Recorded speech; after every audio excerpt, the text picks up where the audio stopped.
एक बार की बात है, धनीपुर गांव में सोहन नाम का आदमी मुर्गियां पालकर और उनके अंडे बेचकर अपना घर चलाता था।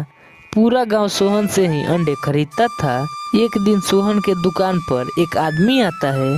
अरे सोहन भैया, मेरे भाई की एक हफ्ते बाद शादी है और मुझे शादी के खाने में ऑमलेट भी बनवाने हैं। तो क्या तुम मेरे 100 अंडों का ऑर्डर ले सकते हो? अरे भैया, 100 अंडे तो बहुत होते हैं और मेरे पास मुर्गियां भी उतनी नहीं है। मुझे नहीं लगता है कि यह ऑर्डर मैं पूरा कर पाऊंगा। अच्छा ठीक है सोहन भैया। वो आदमी वहां से निराश होकर चला जाता है। वो आजकल तो गांव में मेरे मुर्गियों के अंडों का डिमांड कुछ ज्यादा ही बढ़ गई है। सबको ही अंडा चाहिए, पर मेरे पास उतनी मुर्गियां है नहीं। अब क्या कर सकते हैं? कुछ लोग को तो दुकान से निराश होकर जाना ही पड़ेगा। तभी सोहन का चचेरा भाई रोहन आ जाता है और सोहन को खुद से बातें करते हुए सुन लेता है। रोहन एक नंबर का लालची आदमी था। सोहन भैया, मैंने सब सुन लिया है और यही नहीं, तुम्हारी सब समस्या का हल है मेरे पास। तो तुम चिंता क्यों करते हो? तू कब आया? तेरा ये छिप कर बातें सुनने की आदत नहीं गई ना? अरे सोहन भैया, तुम ये सब क्यों सोच रहे हो? क्या तुम्हें नहीं जानना है कि तुम्हारी समस्या का हल है मेरे पास? कैसा हल रोहन? अब आ गए हो तो बता ही दो। बिना बताए तो तुम मानोगे नहीं। और वैसे भी तो तुम शहर गए थे ना घूमने के लिए और वापिस आ भी गए। तुम भी ना सोहन भैया, मैं वापिस आ गया और देखो मैं क्या लाया हूँ शहर से तुम्हारे लिए। अब हम कुछ ही महीनों में लखपति बन सकते हैं, बहुत ज्यादा अमीर। क्या ये सब क्या बोल रहे हो रोहन? कहीं सुबह सुबह तुम नशे में तो नहीं हो? सच बोल रहा हूँ सोहन भैया। देखो गांव में तो सारे लोगों को हमारे मुर्गियों के अंडे चाहिए होते हैं, पर हम कितने कम लोगों को ही अंडे दे पाते हैं। हाँ, क्योंकि हमारे पास मुर्गियाँ कम है और मुझे नहीं लगता है कि इस समस्या का कोई हल है। अरे शहर में तो हर समस्या का हल है सोहन भैया, और ऐसा ही हल मैं शहर से एक लाया हूँ। ये देखो। रोहन सोहन को एक केमिकल की बोतल दिखाता है। देखो सोहन भैया, मैं एक ऐसा केमिकल लाया हूँ जिससे हम सभी गांव वालों को मुर्गियों के अंडे दे पाएंगे, वो भी एक साथ। और फिर तो हमारे पास पैसे ही पैसे होंगे। क्या केमिकल से अंडे? ये तू क्या बोल रहा है रोहन? मुझे तो कुछ समझ नहीं आ रहा है। अरे सोहन भैया, बात को समझा कीजिए।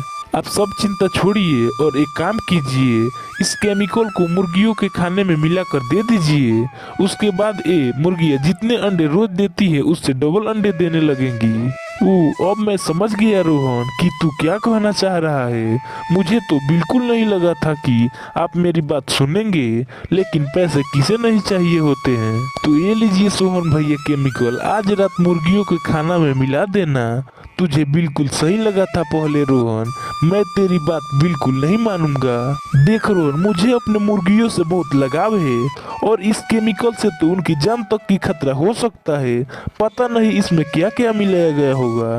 हमें मुर्गियों के जान से खिलवाड़ नहीं करना चाहिए। ऐसा पैसा भला किस काम का? सोहन रोहन को समझाने का कोशिश कर रहा था, पर रोहन को सोहन की बात सुनकर बहुत गुस्सा आता है और रोहन वहां से गुस्से में अपने घर चला जाता है।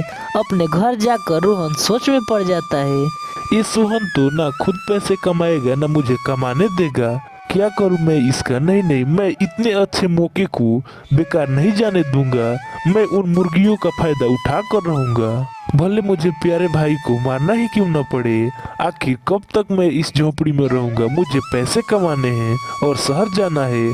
रोहन ये सारे सोचकर रात भर इंतजार करता है और आधी रात होते ही रोहन अपना केमिकल लेकर सोहन के घर में घुस जाता है और बिना आवाज किए रोहन सोहन के मुर्गियों के खाने में केमिकल मिलाने लगता है।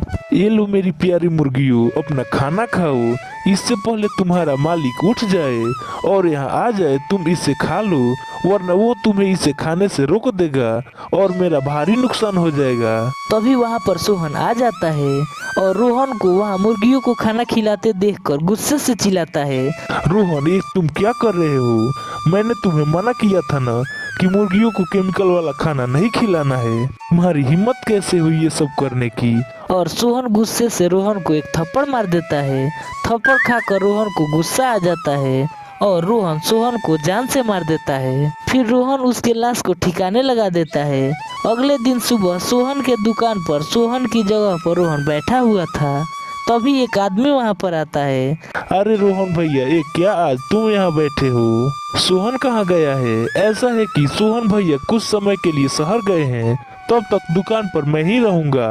अच्छा भाई, पर कल तो वो यही था। मैंने मेरे भाई की शादी में 100 अंडों का ऑर्डर लेने को कहा था और उसने मना कर दिया, ये कह कर कि इतने अंडे मुर्गियां नहीं दे पाएंगी। ओ ऐसा है, लेकिन भाई तुम चिंता मत करो, मैं ले रहा हूँ तुम्हारा ऑर्डर। तुम्हें 100 अंडे मिल जाएंगे, वो भी समय पर। क्या सच में? ये तो बड़ी अच्छी खबर सुनाई है रोहन भैया।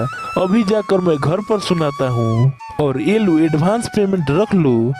रोहन एडवांस पेमेंट मिलने की वजह से बहुत खुश हो जाता है। इतने पैसे काम करने से पहले ही दिन, कुछ ही दिन में लखपति बन जाऊंगा।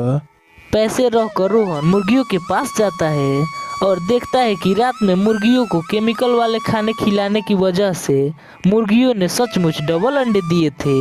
वो इस बात से बहुत खुश हो जाता है। वाह, अब तो मैं जल्दी अमीर बन जाऊंगा। अच्छा हुआ वो सोहन मर गया, मुझे पैसे उसे नहीं बांटने पड़ेंगे। पर असल में सोहन मरता नहीं, बल्कि भूत बन जाता है। भूत बनने के बाद सोहन सबसे पहले अपने मुर्गियों के पास आता है। अरे मुर्गियों, मेरी प्यारी मुर्गियों, कैसी हो तुम सब? मुझे पता है उस रोहन ने तुम्हें केमिकल वाला खाना खिलाया है। लो, ये अच्छा खाना खाओ, इससे तुम सबको अच्छा लगेगा।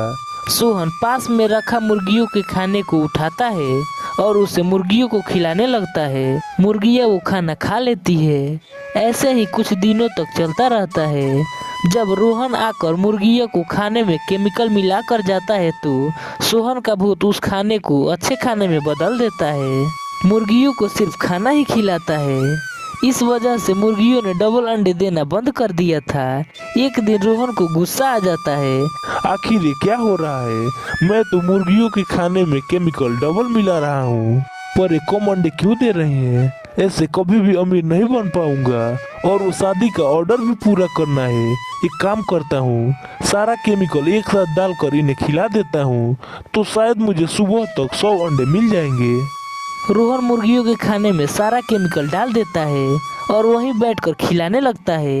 ये लो, खाओ खाओ, इसे तुम सब खाओ और मुझे सुबह तक ढेर सारे अंडे दो। रोहन सब मुर्गियों को तो खाना खिला देता है, पर सारी मुर्गियाँ उस खाने को खाती उससे पहले सोहन का भूत वहाँ आ जाता है और रोहन को ये सब करते देख लेता है।